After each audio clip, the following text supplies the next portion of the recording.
last night. Was that a symbolic gesture? Thanks, Administrator Pruitt. Earlier this morning, the May jobs report was released showing that Americans seeking jobs are having more success finding them than at any point in the last 16 years. There's a lot of positive signs coming out of the job market. Over 600,000 private sector jobs have been added since the president took office. The key U6 unemployment rate, which gives a broader look at both unemployment and underemployment, fell a full percentage point since the president took office in January. Long-term unemployment is down by 187,000 since the president took office, and America's miners and drillers are getting back to work, with that sector showing job growth for the seventh straight month. The president's not going to stop until every American who wants to work can find meaningful employment. That's why we're working tirelessly on policies that will keep the economy growing, with a tax plan that will leave more money in the pockets of hardworking Americans and making it easier for businesses to thrive, an infrastructure initiative that will generate $1 trillion of investment and put Americans back to work, rebuilding our nation's crumbling roads and bridges, repealing and replacing the job-killing Obamacare with a system that encourages competition and drives prices down, and a systematic regulatory reform to reduce unnecessary burdens on manufacturing and other key industries, aiming for the most far-reaching rollback since the Reagan years. You can expect the president to be focusing even more on jobs this month and holding events in Washington and outside, pushing his pro-growth, pro-jobs agenda. Later this afternoon, the president's going to be signing two bills that were both passed with bipartisan support that help protect those who protect us, our nation's veterans and public safety officers. First, the Public Safety Officers Benefit Improvement Act of 2017, which was co-sponsored by Senate Judiciary Committee Chairman Chuck Grassley of Iowa and Senator Kristen Gillibrand of New York. It was unanimously passed by the Senate last month. It will reduce the unacceptable backlog of families awaiting approval of survivor benefits and public safety officers that were killed in the line of duty. The second is the American Law Enforcement Heroes Act, which is co-sponsored by Senator John Cornyn and Senator Amy Klobuchar, which also unanimously passed the Senate and assists state and local law enforcement in adding veterans to their forces by prioritizing the Department of Justice funding to law enforcement agencies that is used to hire veterans. It's critical that we support our veterans and the loved ones of those who have paid the ultimate price while protecting our communities. The president's glad to be signing these important bills today, and there'll be a pool spray at the top of that shortly.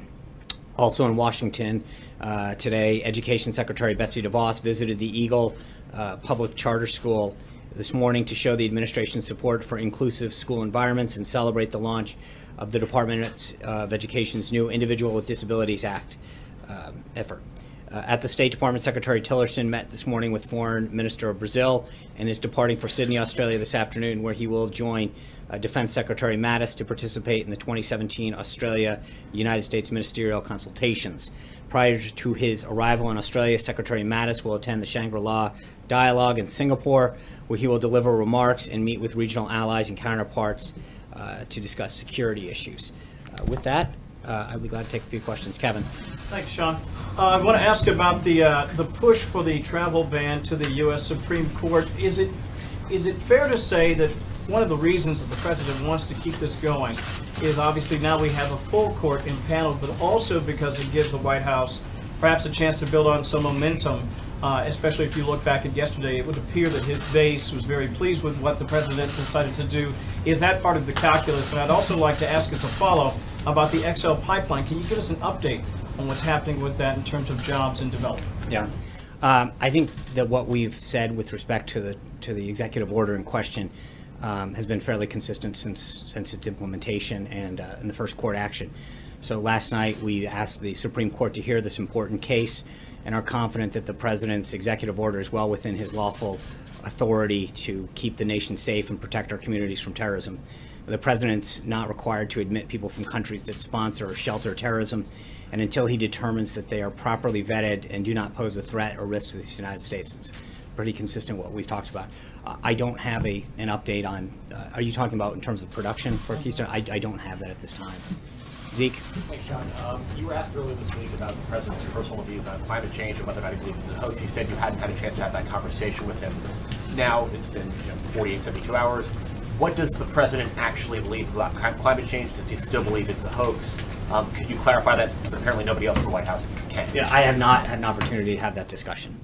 Don't the American people deserve to know what the president believes on I such an think important that issue? Administrator Pruitt pointed out that what the president is focused on is making sure that we have clean water, clean air, and making sure that we have the best deal for the American workers. Blake. Sure. Sorry. No worries.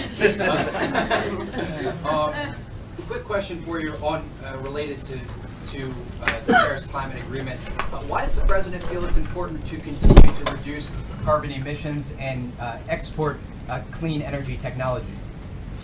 I think he understands the importance of clean air, clean water, as I just mentioned, and a healthy environment, but also doing so in a way that provides the American workers and our economy a way to grow. But obviously, as Administrator Pruitt pointed out, that we've got a lot of technology that we can export to other countries and help them. Just a quick question as it relates to climate change. The very simple definition of climate change is a change in the Earth's weather patterns. The EPA administrator said today that he does feel there is some value to the studies that say that the Earth is warming somewhat. Does the president share the EPA administrator's thoughts on this topic? And why has the administration sort of backed away from using the words climate change? I have not, as I mentioned to Zeke, I have not had an opportunity to specifically talk to the president about that. Amen. Thanks, Sean. Yesterday, the president painted a pretty dire economic picture if the United States were to stay in the Paris Accord, saying it would be disastrous for the U.S. economy. And yet, dozens of the top CEOs of American corporations lobbied the president in order to stay in the Paris Accords. Why would the president argue that this is bad for the economy if all of those CEOs are saying, you know what, we need to do this? Is the president right about the economic forecast and all those private sector leaders wrong? I think the president took input from a lot of individuals, and there were other sectors that were very concerned about the implementation of it. And frankly, I think there were some companies and some organizations that are among those that you mentioned that while they maybe wanted to stay in, also expressed concern about the target levels. But at the end of the day, the president's number one priority is to get the best deal for the American people. This is who they elected last year. This was, I think, one of the things that we've got to remember is that the president was very clear on the campaign trail about his position on this, but he was also clear that he was going to negotiate the best deal for the American people. And if you look at all of the deals that we have, whether the trade deals or Paris, the president's made it very clear that he's committed to getting the best deal for America, America's workers, America's manufacturers. Is Johnson going to replace Elon Musk and Bob Iger on the president's advisory council? I don't know at this point. Jim. Thank you, Sean. The president's critics are claiming that the, pulling out of the accord will lift China as a global leader. Do you agree with that sentiment? What does the White House have to say about that? Well, I think part of the reason that the president said it was a bad deal yesterday is because countries, including China, were not making substantial progress in reducing their carbon footprint. They weren't doing enough, and America was carrying the load. So I think by negotiating a better deal, hopefully we can get a better result for our country and the world. John. Thank you, Sean. Yesterday, President Macron of France delivered a sharply worded speech in English attacking the president on the climate change decision, saying it is bad for all of our children, and he specifically called on scientists to come and move to France. What's the president's response to President Macron? I think that the president has made it clear since day one that his job is to protect the interest of this country and our citizens. As he said yesterday, he was elected to represent Pittsburgh, not Paris. Hunter. Thank you, Sean. The Washington Post has reported that the administration is considering returning these properties in Maryland and New York to Russia. What is the reason for that, and what would the White House have to see before giving back those properties? The State Department issued comments on that earlier, saying, quote, the U.S. and Russia have reached no agreements. They're projecting the negotiations further along than they are. So the State Department's the lead on that. They've been very clear where we stand on that. Charlie? Has the president been following the Kathy Griffin meltdown, and does the family want a personal apology for the beheading photo? Does what, please? Does the family want a personal apology from Kathy Griffin after the beheading photo? Yeah, the president, the first lady, and the Secret Service have all made it very clear their view on those thoughts. Steve? Sean, it's been a matter of curiosity in this town for a couple of days now.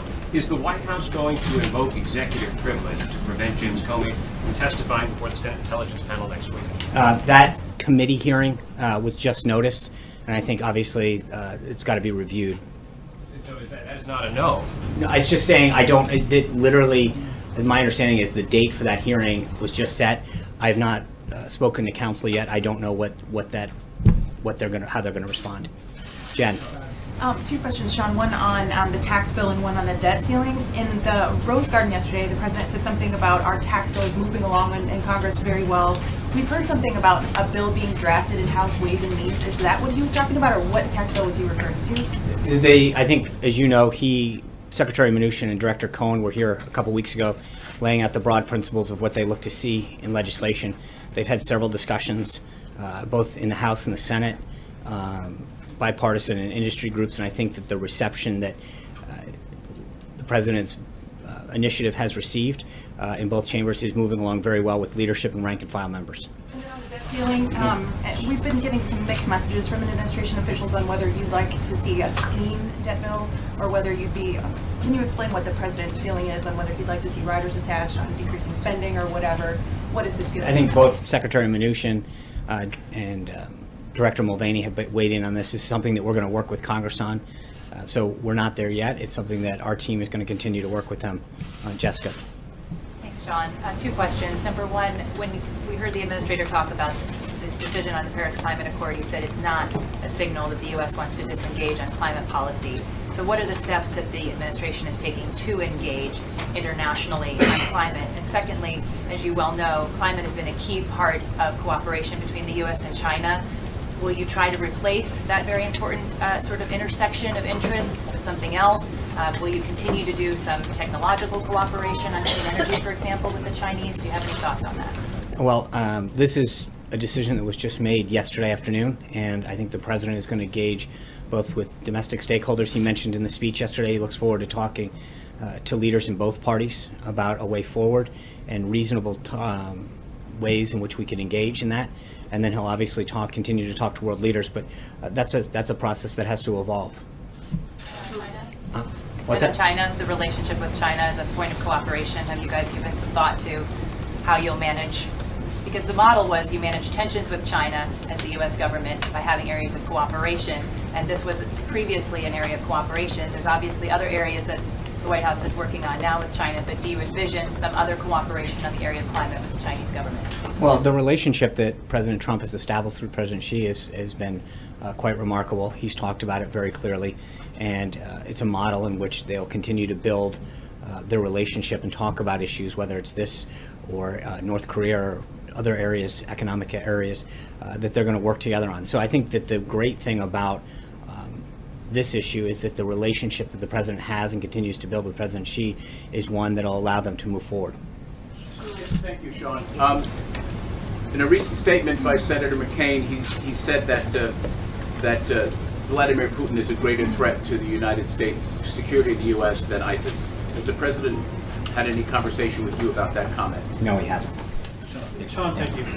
Secretary Mnuchin has said that he wants the debt ceiling raised before the August recess, that we're going to run out of money by then.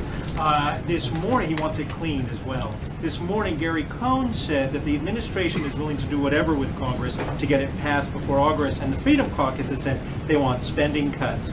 So what does this look like? It doesn't sound as if the Treasury Secretary is going to get a clean bill. What's the administration willing to take as far as spending cuts to get the debt ceiling raised? I mean, I think that was the nature of what Jen was asking, and I think that is a conversation that our team is going to have with congressional leaders and other stakeholders, Freedom Caucus and other members about what it's going to take. I think there's bipartisan recognition that we need to get that done.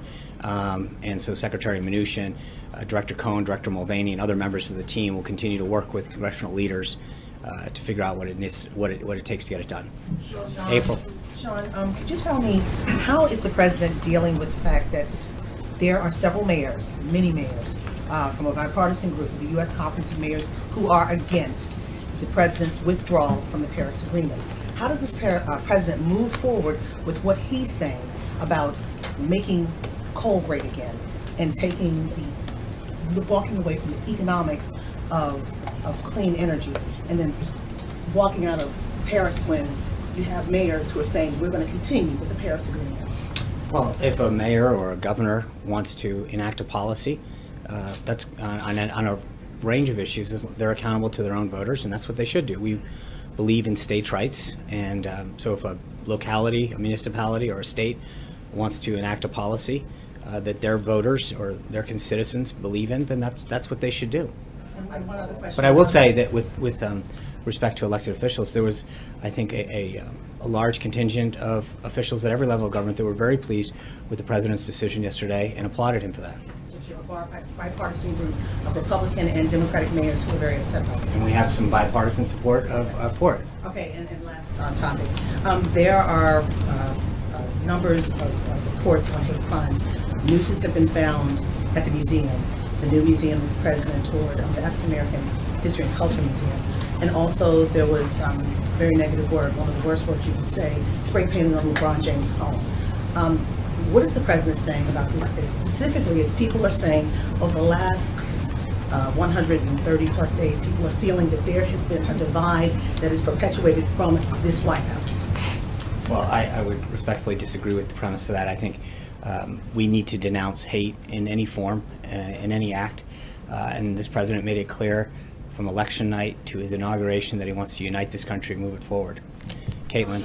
Thank you. Did Secretary of State Rex Tillerson endorse withdrawing from the Paris Climate Agreement? I'm not privy to the conversations that individuals had with the president.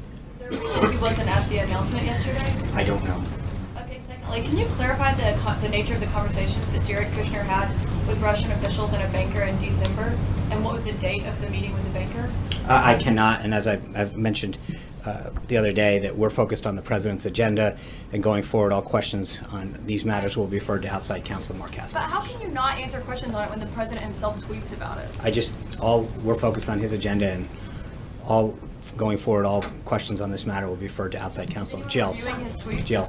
Two things. Firstly, nobody is actually responding to any of those questions. I don't know where you guys are in actually finding spokespeople or people who want to respond to those, but that would be helpful. Okay. And then two things. Do you guys have any update on the search for the FBI director?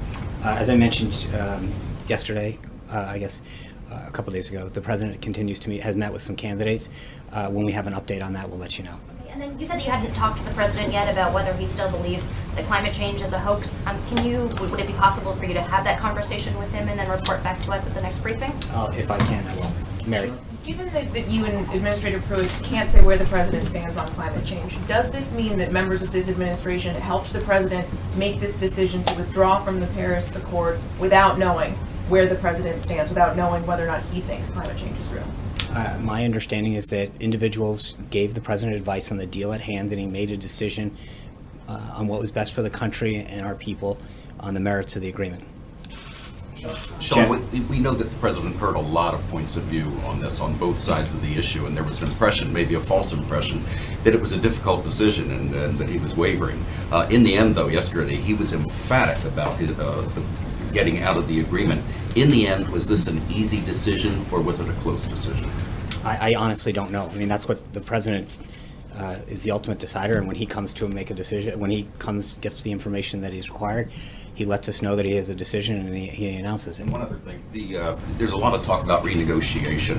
Why renegotiate? The United States has the authority to simply reduce the targets. Why not just do that? Because the president believes that it is in our country's best interest to renegotiate the deal. The president signed a waiver yesterday that delayed his campaign promise to move the embassy to Jerusalem.